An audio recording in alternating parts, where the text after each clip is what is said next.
जय श्री कृष्ण। वाला श्रोताओं, मंजिल कितनी दूर है, मंजिल कितनी दूर है ये मायने नहीं रखता, मगर उस मंजिल को पाने में आप में कितना जोश और जुनून है वो ज़रूर मायने रखता है।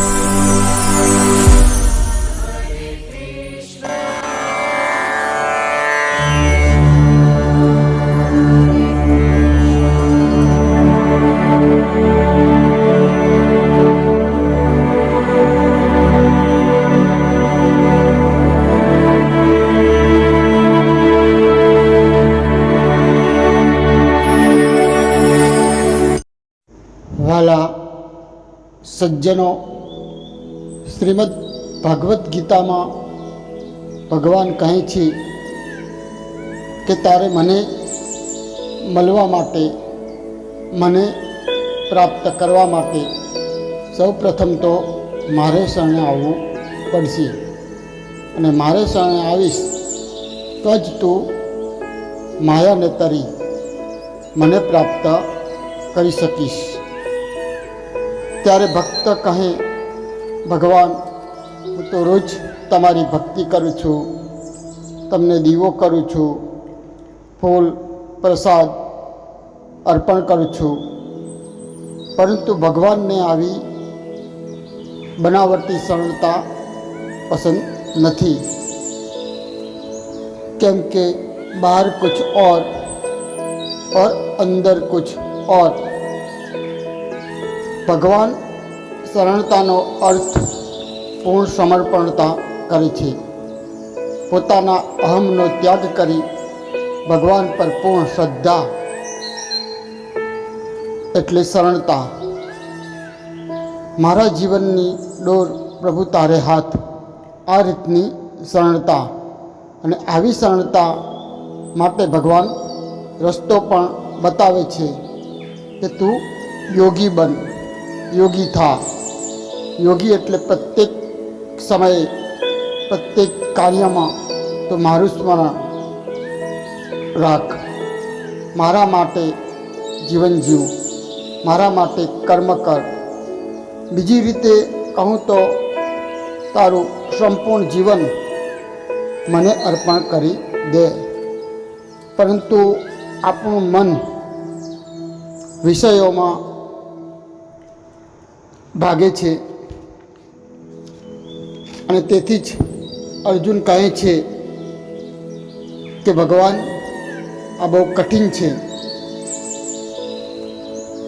मारू मन बहुत चंचल छे, मारा ताबा में रहतुं नथी, तो हूँ शुं करूँ। त्यारे भगवान ते माटे वैराग्य अने अभ्यास आ बे मननी दवा बतावे छे। जे विषयों खेंचता होय, पजवता होय, भगवान थी मने चलित करी आघो करता होय, तेनो त्याग करी देवो अने तेनाथी आघा थई पछी ईश्वर पासे जवा माटेनो अभ्यास करो। अभ्यासना भागरूपे આપણે મૂર્તિ પૂજા, નમસ્કાર, અભિવાદન અને ભગવાનના બાળક બનીને તેમનું ભગવાન સાથે જોડાઈ જવું તેની વાત કરી।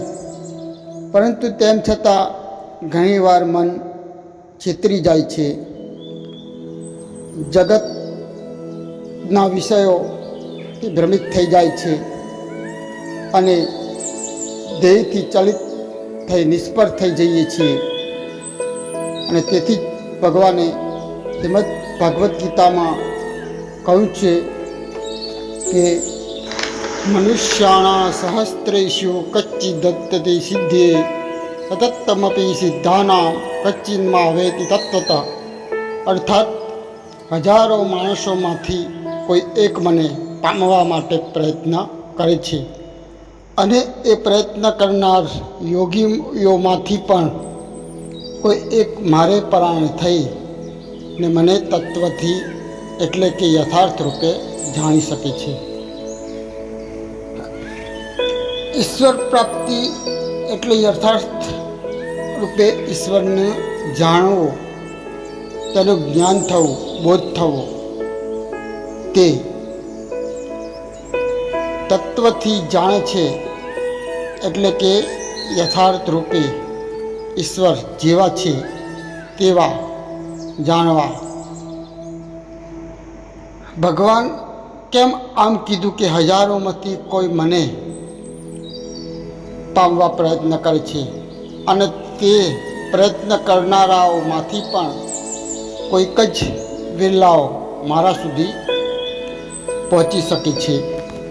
કારણ કે ભક્તિ કરનારાઓ હજારો નહીં પણ કરોડોની સંખ્યામાં છે તો ખરા, પરંતુ તેમની ભક્તિમાં પહેલાં તો પ્રાણ નથી. તેમની ભક્તિ ઈશ્વર માટે છે જ નહીં, પરંતુ તેમની ભક્તિ ઈશ્વરને ખુશ કરવા, ઈશ્વરના કોપથી બચવા, દુઃખ ના આવે તે માટે કે બીજી કામનાઓ સંતોષવા માટે. આમ ઘણા બધા કારણોસર ભક્તિ કરતા હોય છે. પરંતુ ભગવાન કહે છે કે આમ તો ભક્તના 4 પ્રકાર કહ્યા જ છે, પરંતુ ભગવાન કહે છે કે જ્ઞાની ભક્ત તે ઉત્તમ ભક્ત છે. તેની ભક્તિ માત્ર ને માત્ર ઈશ્વર માટે જ છે અને તે જ સાચો ભક્ત છે. તેથી ભગવાન કહે છે કે આવા કરોડો ભક્તમાં પહેલાં તો કોઈક જ યોગી હોય છે. યોગી એટલે ભગવાન માટે ભક્તિ કરનાર. અને આવા યોગીઓમાંથી પણ મારા સુધી તો કોઈ એકાદ વિરલો જ મારા સુધી પહોંચી શકે છે. કેમ તો માણસ ભક્તિ કરે, જેમ જેમ ભગવાન તરફ વળે તેની ગતિ વધે, એટલે ભગવાન તેની ભક્તિથી આકર્ષિત થઈ તેની પરીક્ષા કરવા માયા રચી અને તે પહેલાં ભગવાન માયાને મોકલી તેની પરીક્ષા લે કે આ મારા સુધી પહોંચવા માટે લાયક તો છે કે નહીં. આમ પરીક્ષામાં કે માયાની પરીક્ષામાં વ્યક્તિ જ્યારે નિષ્ફળ જાય, નાપાસ થાય છે, ત્યારે નિરાશ થઈ, ઉદાસ થઈ, હિંમત હારી બેસી જાય છે. તેથી ભગવાન કહે છે કે આ પ્રયત્ન કરનારા યોગીઓમાં પણ મારા સુધી તો કોઈક જ પહોંચે છે.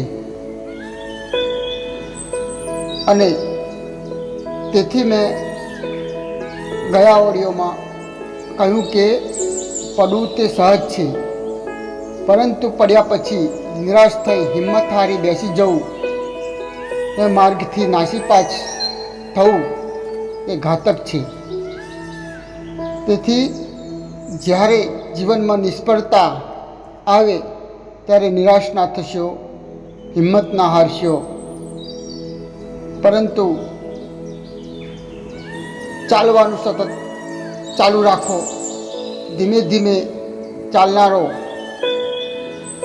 એક દિવસ તો પોતાની મંજિલ સુધી પહોંચી જ જાય છે.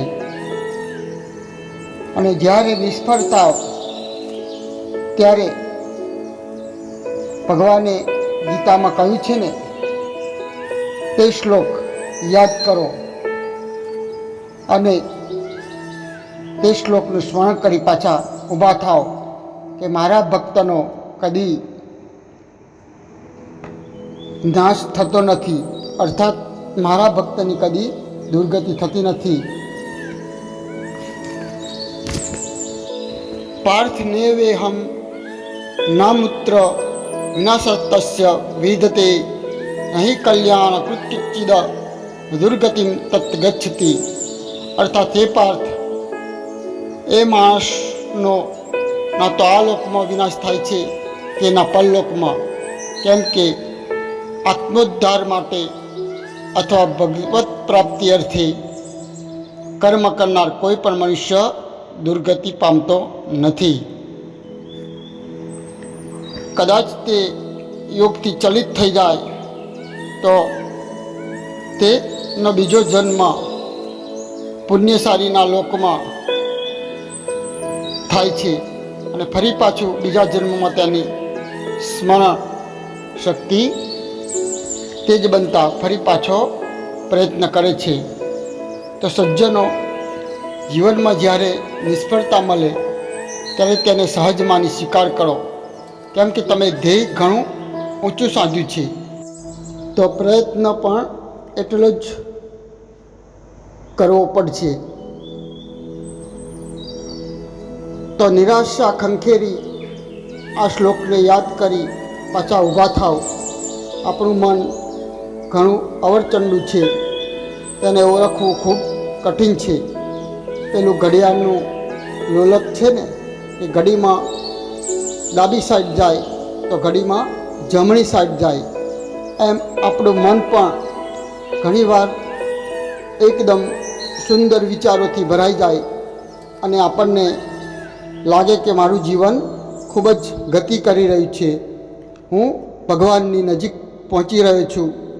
પણ પાછા ખરાબ સંસ્કાર જાગૃત થાય ત્યારે લાગે કે મારા જેવું કોઈ પાપી નથી, કદી ના વિચાર્યું હોય એવા વિચારો આવે. આમ ભલભલા યોગીઓ પણ મનથી છિતરાઈ જાય છે. તો મનને સમજવું ખૂબ કઠિન છે. પેલો દારૂડિયો કે જે વ્યસનથી દુઃખી હોય અને તે વ્યસન છોડવા માગતો હોય, કોઈ સંતની જુસ્સાભરી વાણી સાંભળે, કોઈ સંતના સંગમાં આવે ત્યારે તેની સારા સંસ્કારો જાગી ઉઠે અને નક્કી કરે બસ હવેથી દારૂ છોડી દેવો છે, આજથી દારૂ બંધ. સંત આગળ ગંગાજળ છોડે, પ્રતિજ્ઞા લે કે આજ પછી હું દારૂ નહીં પીવું. આપણને લાગે કે હવે આ કોઈ દિવસ દારૂ નહીં પીએ, પરંતુ જેવું સંત જતા રહે તેમની સાનિધ્ય છૂટે, પાછા ખરાબ મિત્રોના વાતાવરણના સંપર્કમાં આવે કે તેના સંસ્કારો જાગૃત થાય અને તેનું બધું જ્ઞાન, બધો વિવેક વ્યર્થ બની જાય. તેના વિવેકના ચિથરા ઉડી જાય અને સંત આગળ ગંગાજળ છોડી લીધેલ પ્રતિજ્ઞા પણ એક ઝાટકામાં તૂટી જાય.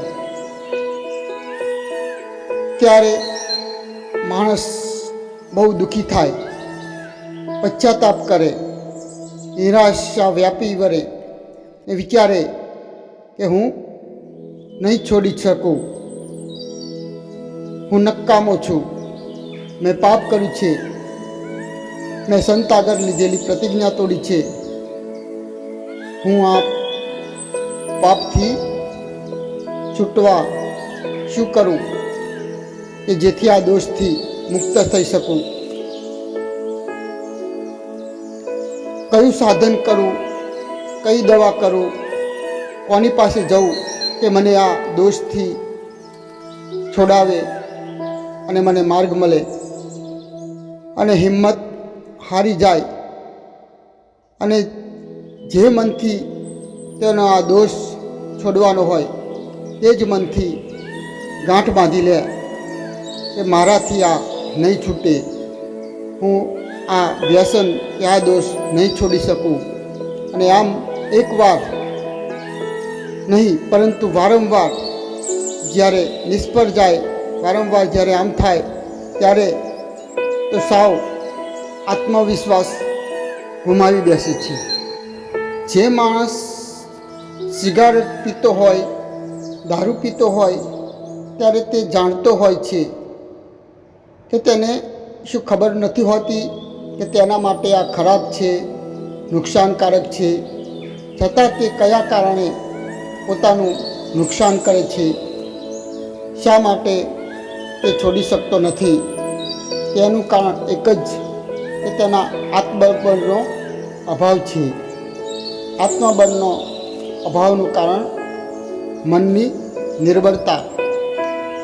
તો વહાલા સાધકો, મારી તમને એક સલાહ છે કે જીવનમાં બધું હારી જાઓ તો ભલે, બધું ગુમાવી દો તો ભલે ગુમાવી દો, પરંતુ પોતાના પરનો વિશ્વાસ, જેને આત્મવિશ્વાસ કહે છે, તે કદી ના ગુમાવશો. કારણ કે જે માણસ પોતે જ હાર માની બેસે છે તેને પછી કોણ જીતાડી શકે? અરે નિષ્ફળ થઈ ગયા તો થઈ ગયા, માયાથી છિતરાઈ ગયા તો છિતરાઈ ગયા, નાપાસ થયા તેથી શું? જીવનમાં અંત આવી ગયો, ત્યાંથી રસ્તો અટકી ગયો છે. પ્રયત્ન કરવાની સ્વતંત્રતા થોડી છીનવાઈ ગઈ છે.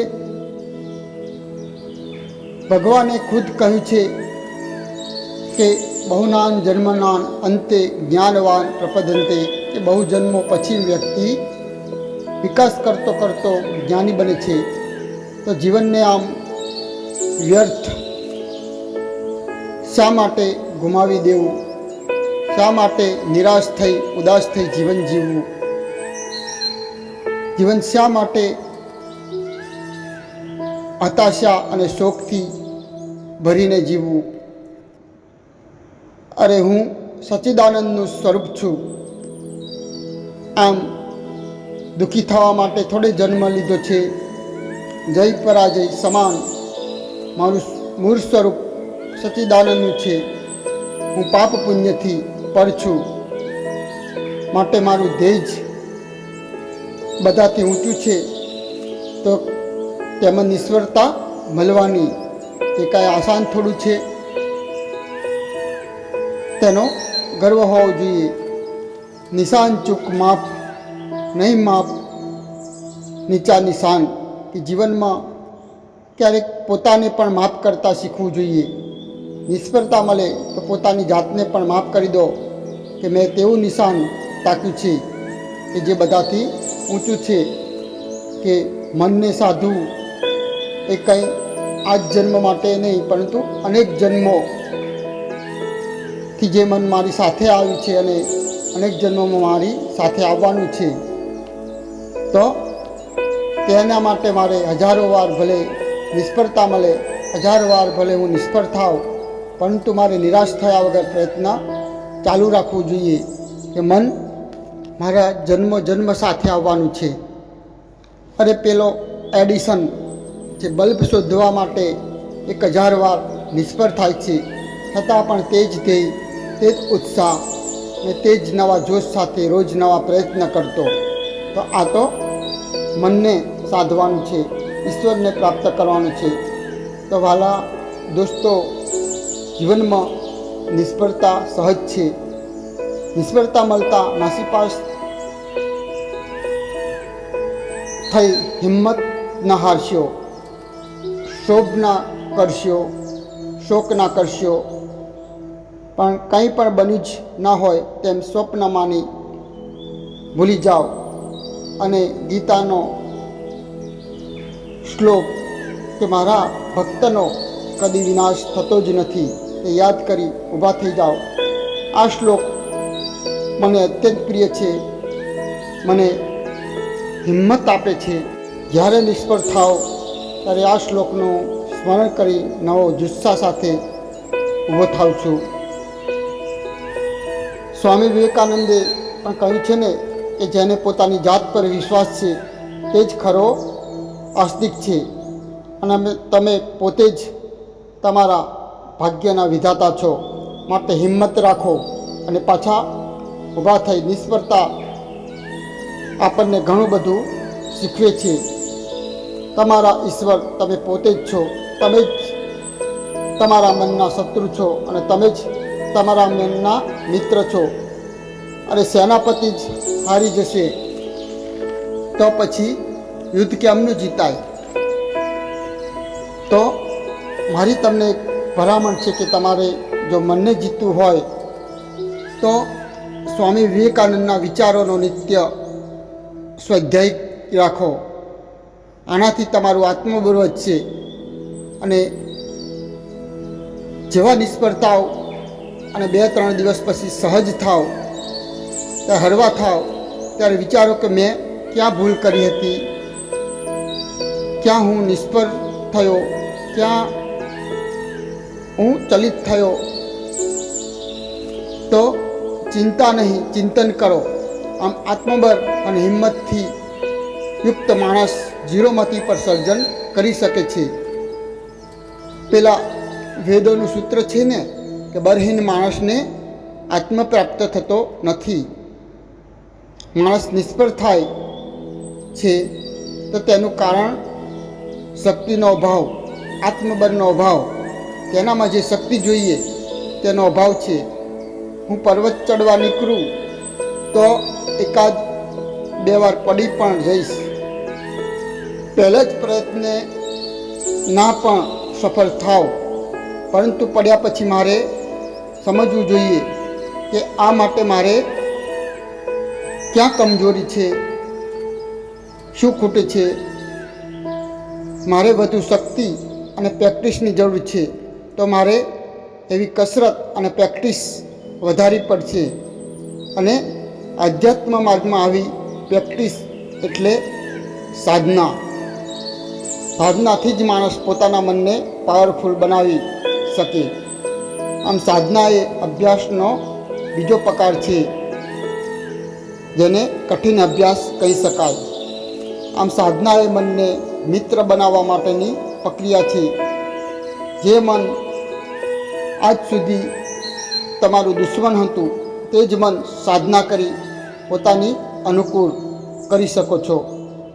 ભગવાને કહ્યું છે ને કે માણસે પોતાના આત્માથી જ ઉદ્ધાર કરવો.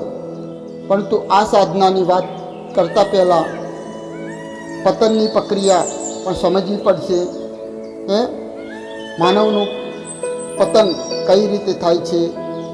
મન, બુદ્ધિ, અહંકારનો માણસના જીવનમાં શું રોલ છે,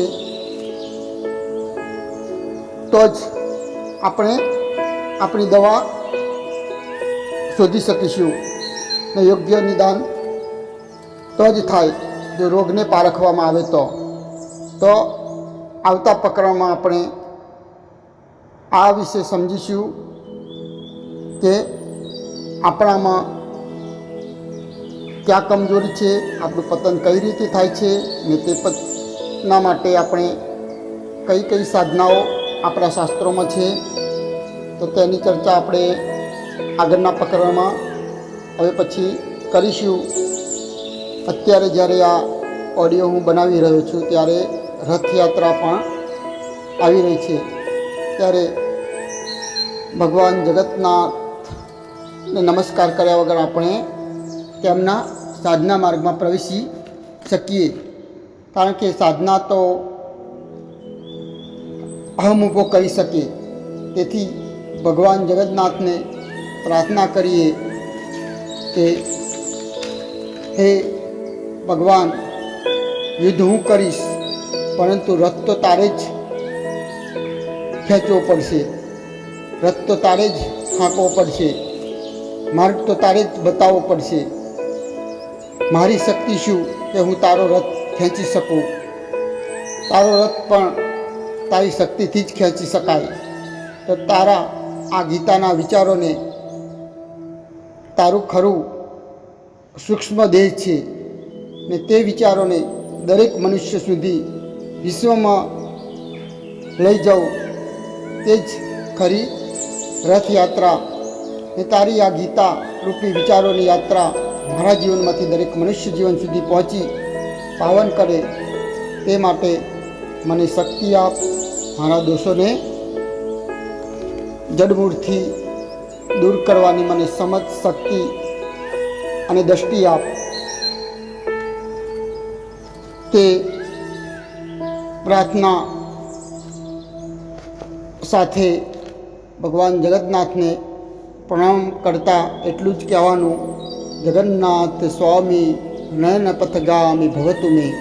હે જગન્નાથ સ્વામી, મારા નેત્રના, મારી દ્રષ્ટિના તમે પથગામી બનો, કે જેથી હું તમારી સુધી પહોંચી શકું. મારા જીવનરૂપી રથના સ્વામી આપ બનો. મારી મનની લગામ આપના હાથોમાં લો, જેથી હું આપની સુધી પહોંચી શકું. એ પ્રાર્થના ભાવના સાથે આપ સર્વને મારા પ્રેમથી જય શ્રી કૃષ્ણ, જય જગન્નાથ. अच्युतं केशवं कृष्णदामोदरम्